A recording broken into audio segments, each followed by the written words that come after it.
Okay, big man. Good day mga ka-airsoft. Good day mga ka-big man. Big Ma'am, rolling tayo in 5, 4, 3, 2, 1.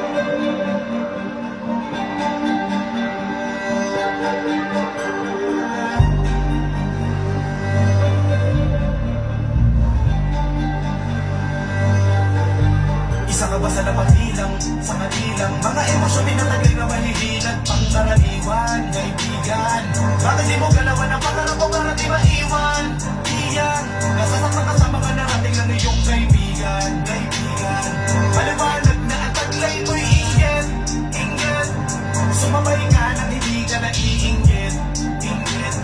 Kesa manira ay pumikit ka kapag inggit, inggit. Habang buhay ka na lang ba na inggit, inggit.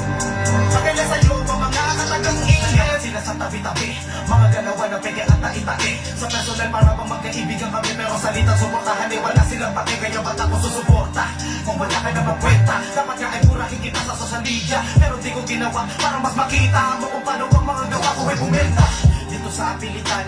Pero choice ko na maibulat ka. Oo, ikaw na nakatanawad kapag sa pao pigilan sigaw. Sumagulat na aking mga plano at nakita mo na malakas. Ingit mo sa akin ay patago lumalabas. Walang silbi, respeto mo na peke kahit na pagsigawan mo na abot-abot natin siya kataas. Sa loob na palabas, kung pakikit sa pinero patago. Pero magaling to lumaro kasi kaya kong magpatay mali siya. Teka, narinig mo ba kapag mali siya? Makapanubuhay lamang na kanta ay magkakapali-pali siya. Kapag naramdaman niya na dinis siya, malaman na magkaroon siya ng amnesia. Isa ka ba sa napagbilang, sa kanilang mga emosyon tinatagay na malihilan pang karaniwan, kaibigan. Bakit di mo galawan ang pangarap mo para di maiwan? Iyan, nasasaktan ka sa mga narating ng iyong kaibigan, kaibigan. Maliwanag na ang taglay mo'y inggit, inggit. Sumabay ka nang hindi ka naiinggit, inggit. Kesa manira ay tumikit ka kapag inggit, inggit. Habang buhay ka na lang ba na inggit, inggit. Pagkala sa'yo ba mga katagang inggit? Dami na nila mga naglisaw at wiran parang isaw. Tuloy daw sila, talaga kasi like and share sa obra mo'y di daw. Sukatan ng putang samahan. Bakit pre, ano ka ba, banban? O sadyang di mo malunok, bugok na kakilala mo'y may hawak na hagdan. Kung sino pa yung mga di kakilala, sila pa yung todo na humihila. Ganun na dapat balikan ng pakisama. Sa inggit ay puhilan ako pakisama. Sa mga panaginip nyo, mga plastic todo sa patian. Pero sa suporta ikipagkakaitan, linig makakongrat sa oras ng anihan. Kaya sa hapag-kainan, piliin nyo mabuti pakikiharapan. Kasi mga peke yan. Asin sa tugumira lalo na sa likuran. Pasensya na masakit, akong magsalita at parang medyo mapait. Pero ito ako mabuti sa mga mabuti. Real talk, mapait ako sa mabait. Isa ka ba sa napabilang, sa kanilang mga emosyon tinatagay na mahihilan pang karaniwan, kaibigan. Bakit di mo galawan ang pangarap ko para di maiwan? Iyan, nasasaktan ka sa mga narating ng iyong kaibigan, kaibigan. Maliwanag na ang taglay mo'y inggit, inggit. Sumabay ka nang hindi ka naiinggit, inggit. Kesa manira ay pumikit ka kapag inggit, inggit. Habang buhay ka na lang ba na inggit, inggit. Pagkala sa'yo ba mga katagang inggit? Gusto mo rin ang tunay na suporta, dapat matutunan mo na sumuporta. Kasi lahat ito ay tungkol sa suporta. Sino ka kung wala sa sa kabilang, sa kanilang mga emosyon tinatagay na Okay mga ka-airsoft, hello po sa inyo lahat. Magandang tanghali, magandang hapon sa inyo lahat. Today, review and unbox po tayo ng unit. Saturday po ngayon, pero magre-review and unbox po tayo ng unit natin mga ka-airsoft. Pero before that, no, akin na yung mga ano natin, item for shipping para lang makita natin, okay? Mga item natin po, dito na lang. Item for shipping para lang ma-shoutout ko, syempre, yung ating mga bossing, okay? Shoutout, going Bugalyon, Pangasinan, okay? Shoutout, going,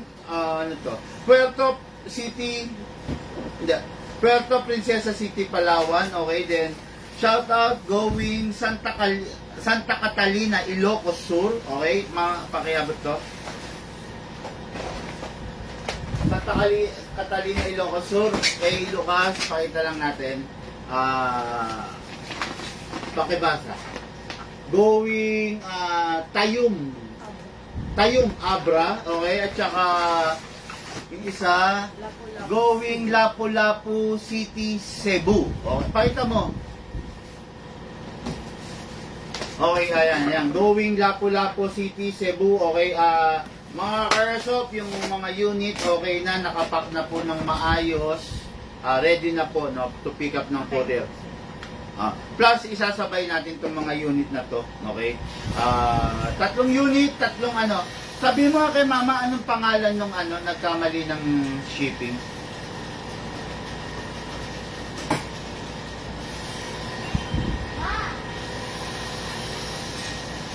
Yun. Personal po akong humihingi ng dispensa. Personal po akong humihingi ng ano, ng paumanhin, no? Hindi nga tayo perka princess, di ba? Kaya personal po akong humihingi ng dispensa at saka paumanhin doon sa ka-airsoft natin na si Sir Michael Chavez, okay? Taga Puerto Princesa City, Palawan. Kasi mga ka-airsoft, no, ang binayaran pala niya na unit is the silver of the IREX. Ito, yung ganitong color, no? Pero ang naipadala sa kanya sa hindi inaasahang pagkakataon, sa napakadalang na pangyayari, ang ano sa kanya, ang na-send sa kanya is yung pure black version. Tama nga naman, mas mahal yung value ng silver than the black. Ang binayaran niya is silver, pero ang naipadala sa kanya yung black. Humihingi po ako ng paumanin sa iyo, bossing, pero mga Airsoft, don't worry, ganun pa man, nagawa na ng paraan, naayos na namin, at ito ipapashipping na namin sa kanya to. Okay? Kung ano man yung laman nito, sikreto na yun, no? Okay, para sa Airsoft natin to, Michael Chavez. Bossing, pagpasensyahan nyo na po, di bali, magsisilbing lesson din po sa amin yan para sa mga susunod na transaksyon. Hindi man sa iyo, sa ibang tao, hindi mangyaring maganap ulit yung ganung nangyari. Okay? So, ito, unit ng ating Airsoft. Okay, nasa na yung info. Unit natin mga Airsoft, i-review and box natin for today. Okay? Bakit dalawa? Ayun yata yung tatlo. Yan ba? Ano ba? Nasaan ba? Yan ba?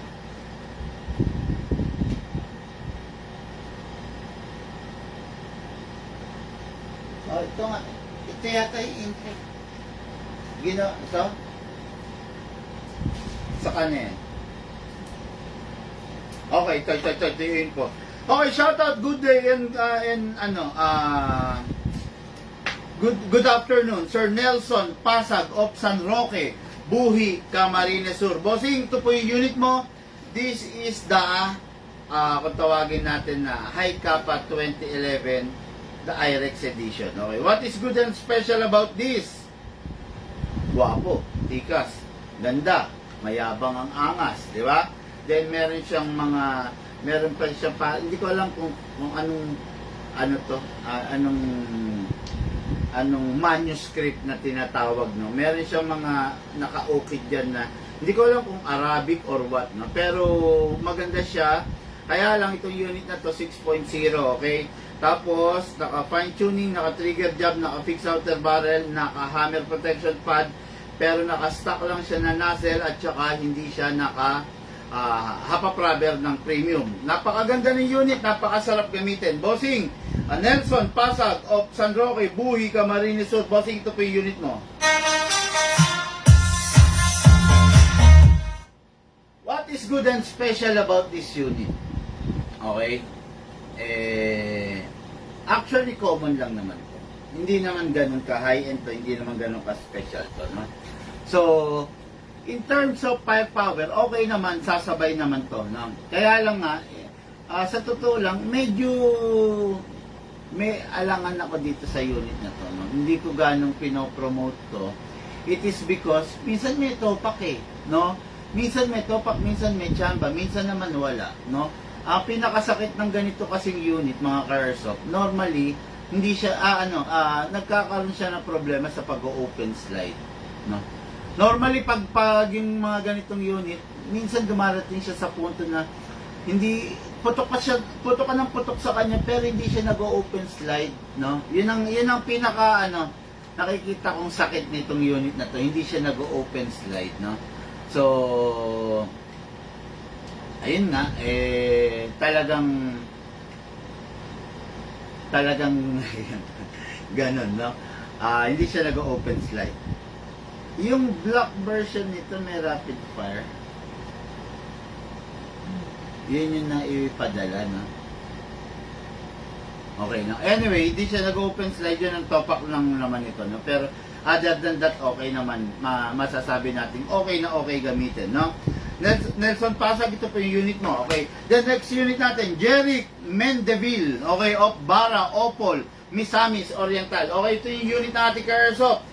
This is a gas blowback rifle. Ibig sabihin, powered by a gas blowback. Pure and simple unit. Napakaganda. Matte black, full metal mula ulo hanggang baba. Upgraded bolt, upgraded fire control group. Full steel CNC na po yung laman loob nito. Hindi po siya alloy, no? Yung mismong hammer assembly niya, full steel CNC na. Kaya matikas, matindi, malakas na po yung unit. Okay? Unit natin Airsoft, Jeric Mendeville. Ito po. Then, last but not the least, unit natin Airsoft, Bong Mercadejas, Sabang, Palompon, Leyte. Okay, yung unit niya, request niya, the DMR set. Ito yung sinasabi ko sa inyo, no? Kung mapapansin ninyo, kung itong unit na to hanggang dito lang talaga to normally. Hindi siya papasok as DMR. Pero itong unit na to, hinabaan natin, naka-inner barrel to. Tapos itong suppressor na to, hindi lang to basta design. Nakalagay yan dyan to protect the inner barrel sa loob. May barrel yan dito sa loob. Meron yan dito, no? So, dahil sa haba nito, okay, pumasok na siya sa DMR length requirement. Okay? Ayan, makikita nyo, napakahaba, napakaganda, napakatikas, loaded with a telescopic scope, long telescopic scope, no? Bagay na bagay ito sa paggagamitan ng ating bossing sa farm, no? Sa farm, hindi farm ni Alice Goo, ha? Okay, no? Sa farm nila sa Palompon, Sabang, Palompon, Leyte. Ito po yung unit mo, bossing. Ready for demo and test fire natin in just a while. Okay? Ganda niya, no? Mga haba, ang lalaki. Okay, may nagpapa-shoutout ba sa kabilang camera natin? Kung meron, pakibigkas. Okay, wala naman, no? No, sige, dito muna tayo. Okay? So, start tayo. This is the 2011 IREX High Kappa 6.0. Mahaba siya than the 5.1. Ang 5.1, almost dito lang. Siya, mas mahaba siya ng almost 1 inch. Okay? Yung unit, maporma, maganda. Meron siyang rail dito for the upgrades like flashlight, naka-optic front, naka-optic rear. Out of the box, upgraded siya. Okay? Pero yung upgrade na fixed outer barrel, fine-tuning, trigger job, hammer protection pad, tayo nag-upgrade nun. Okay? Normally, hindi talaga naka-fixed outer barrel ang mga units, especially mga WE. Pero ito, Phoenix outer barrel na natin. Conversion of the fixed outer barrel. Okay? Out of the box, meron siyang magwell na pagpadagdag sa gwapo niya. Okay? Kasa natin, ilak natin manually. Kung mapapansin niyo yung barrel, hindi siya kumakalog. Ayan, no? No? Yung unit, intact na intact, hindi kumakalog. Hindi katulad ng mga unit na hindi naka-upgrade, hindi naka-fix outer barrel. Kung mapapansin niyo, ayan, ganitong itsura niya. Ayan, no? Ayan, kumakalog yung barrel kasi hindi siya naka-convert, hindi siya naka-fix outer barrel. Okay? Itong unit na to is naka-fix outer barrel na. Okay, hindi na yan kumakalog kasi naka-fix na po yan. Ayan, no? Naka-fix na po yan. Okay? So, ito yung unit natin Airsoft, upgraded, requested ng ating Airsoft, Nelson Pasag, San Roque, Buhi, Camarines Sur.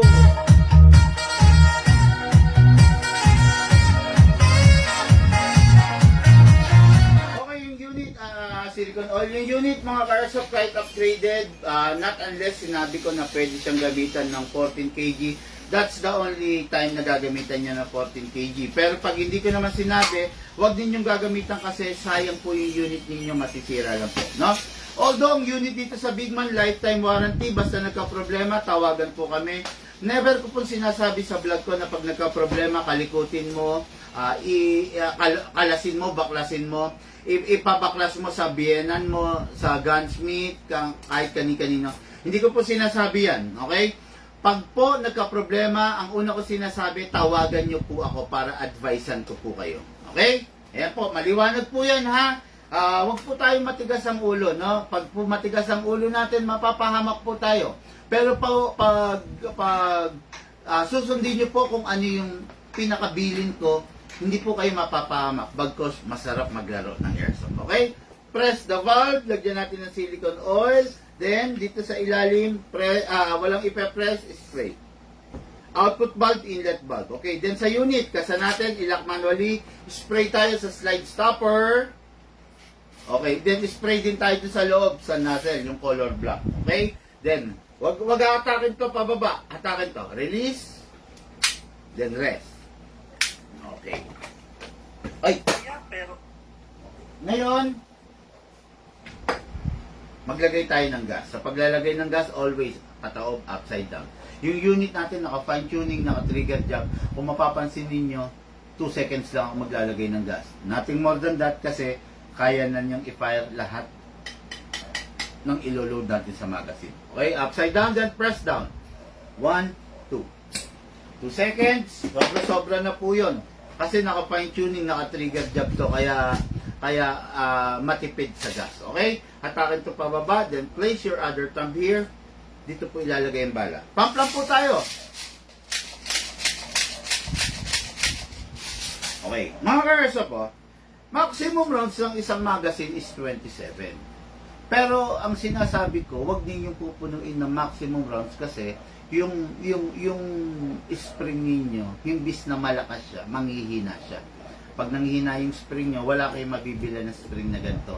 Or worst case scenario, kailangan nyo magpalit ng buong magazine. Kung yung spring lang, wala. No? Darating yung time, pag nanghira yung spring, hindi niya na kayang itulak lahat yung bala. Kaya, ingat po tayo dyan. Okay? Pasok sa unit. Kasa. Ready to fire. This is the IREX 6.0 Godfather family. Firing po tayo. Firing!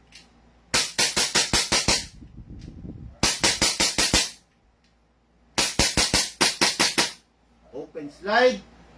Kasi wala na po siyang bala. Next thing to do, release the magazine, release the slide, then rest the hammer by pressing the trigger. Okay? Sarap. Tapos yung unit, basahan mo. Ito. Kabilin-bilinan ko bago itatabi, punasan. Wipe those excess oil para lagi siya mukhang bago. Okay? Punasan mo para yung acid na kumapit sa kanya is mawala. Then, make sure pag itatabi mo na dapat walang lamang bala at dapat walang lamang hangin, pasinawin. Pit, malakas. Dami pang laman eh. No? Okay. Unit ng ating ka-airsoft, Nelson, Pasag, San Roque, Buhi, Camarines Sur. Okay. Next unit, rifle na agad tayo. Grabe, no? Isa lang ang pistol natin ngayon. Okay. Hi sir, meron ka pa niyan? Sabi ni Alwin Santos. Marami po. Marami. Dito sa Bigman, marami tayong stock palagi. No? Okay, magkano Bushmaster M4 setup? Sabi ni Sir Vito. Bossing, mag-message ka po no, para mabigay sa iyo yung buong detalye. Okay? Hindi po tayo kasi pwede magbentahan sa comment section. Pag nagbentahan tayo sa comment section, susungkitin ka ng scammer. Okay? Akala mo kami yung kausap mo, pero yung pala, scammer na yung kausap mo.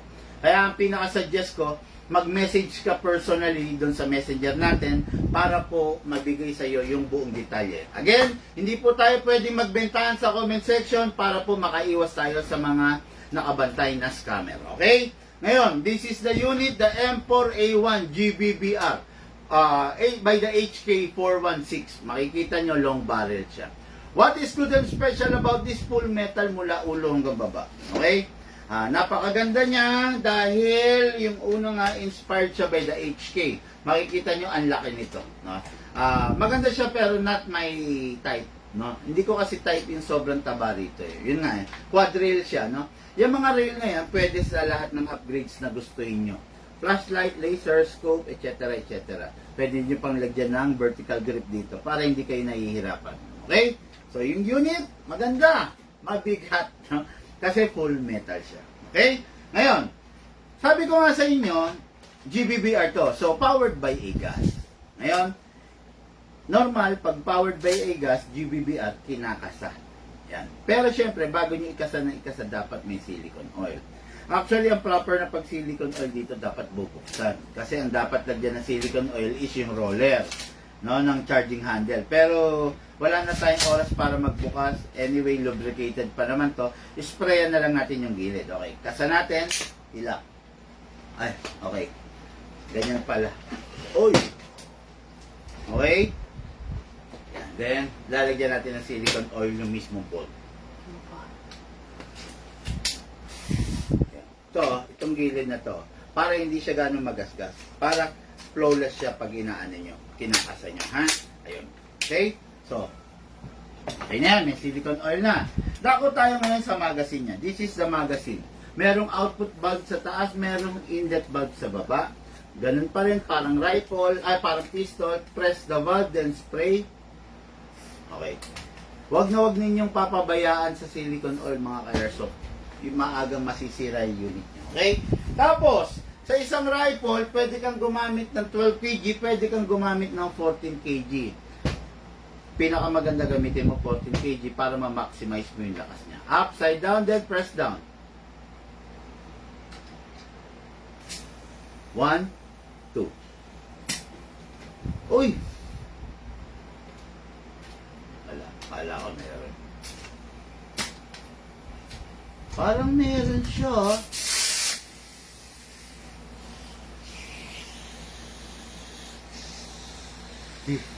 Dito yung sumisingaw. Akala ko dito sa magazine. Okay? So, okay. Ayan na. Kita nyo? Meron na. Ngayon, maglalagay tayo ng bala. Sa paglalagay ng bala rito, hindi siya pwedeng ano eh. Ha? Ano yan? Ha? Ito. Okay. Hindi siya pwedeng gamitan ng reloader. Wala kasi siyang opening, hindi katulad ng rifle. Ang GBBR maximum rounds of 30 rounds ang pwede mong ilagay. Unlike pag mga AEG 300 rounds, siya 30 rounds. Reloading stick ang tawag dito. Pag pinump mo, ayan, meron siyang guide nakalagay 15. So, ibig sabihin, 15 na BBC yung maisasalpak mo. Lagay natin, ha?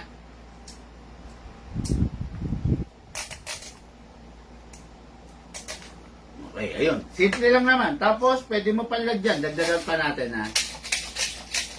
Okay. Yan. Maximum rounds, 30 rounds. Pero, bawasan lang natin mga 26, pwede na 25, ganun. Para hindi ganun masira yung spring mo sa loob. Okay? Loaded na po. Ganyan lang kadali. Walang kinakamot, walang binubuksan dito pag GBBR. Ngayon, pasok natin sa unit. Go. Pasok sa unit. Ready to fire. Kasa. Firing! Rapid fire.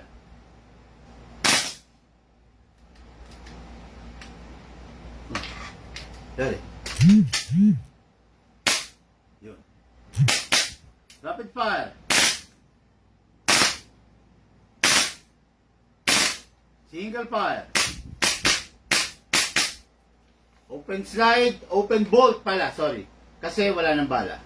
Next thing to do, release the magazine, release the bolt. To. Press stop. Then rest the hammer by pressing the trigger. Okay. Unit ng ating airsoft, napakasarap, no? May blowback pa. Unit ng ating airsoft, Jerick Macken Devil, Bara, Opol, Misamis Oriental. Bossing! Unit mo, ready for packing and, syempre, ready for shipping.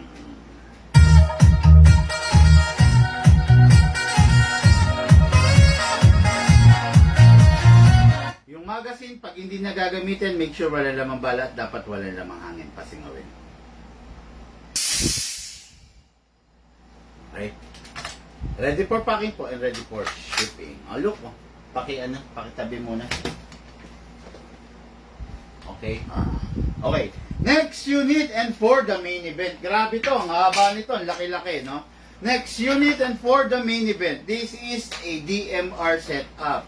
DMR setup normally parang modern type of sniper rifle.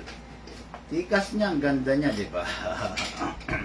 This is a Lancer Tactical. China lang to, pero high-end China to, no? This is a Lancer Tactical full metal unit. DMR setup. Again, sasabihin ko sa inyo ha, China to. China, pero high-end China. Magkaiba ang low-end China, magkaiba ang budget meal China sa high-end China. Pag sinabing mga high-end China, ang kapantayan nun, parang mga low-end Taiwan na. Okay? Kumbaga, hindi naman siya, magandang quality na siya, in short. Okay?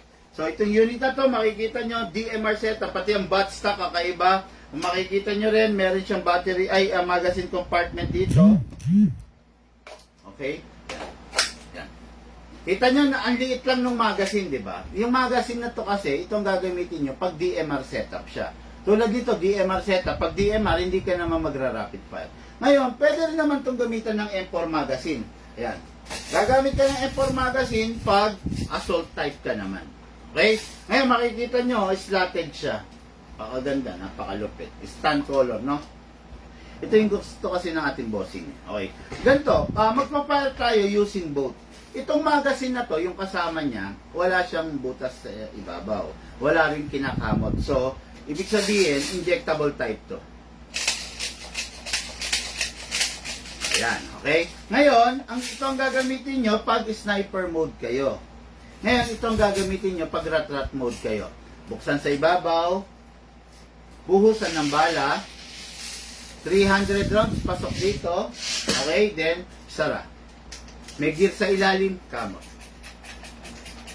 Ayan. Hanggang maramdaman yung bumigat na, ang ibig sabihin, loaded na po yan. Ngayon, maglalagay naman tayo ng battery. Okay, ang battery, dito nilalagay sa butt part. Okay, press, then, ito. Paano ba ito? Press nyo, to adjust. Pwede nyo pa kasi siyang habaan. Ngayon, hatakin nyo sagad, yun. Ngayon, dito ilalagay yung battery. So, nasa ang battery? Okay, pasok natin to. Then, plug lang natin to mga hours. Pa? CCS dot. Then, syempre, lagi kong pinapayo sa inyo, secure all the wire. Huwag ninyong hayaan na may wire na sasabit or masusugat. Kasi pag nangyari yon, baka maging grounded yung baka maging grounded yung unit.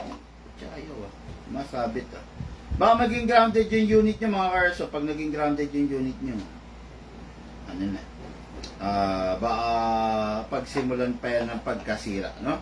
Kaya ingatan nyo lang, ha? Masabit.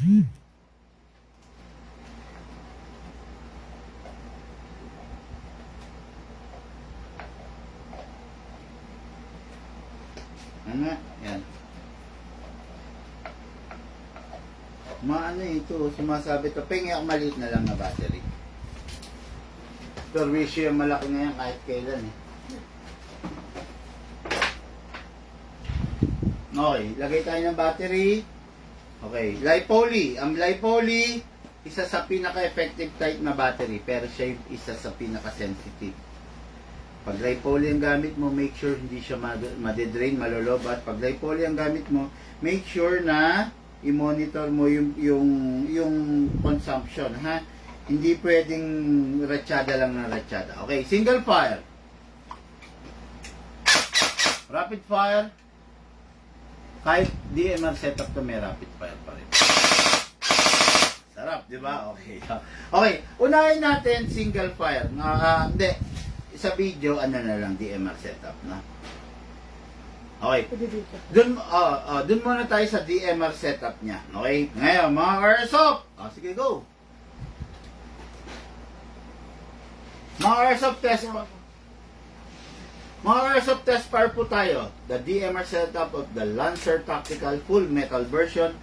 Full DMR setup. Equipped with a scope and a suppressor. Upgraded inner barrel hanggang sa loob. Pasok. DMR mode.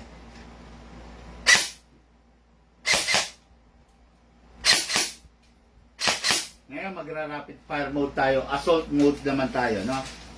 Pasok. F4 magazine. Firing. Rapid fire.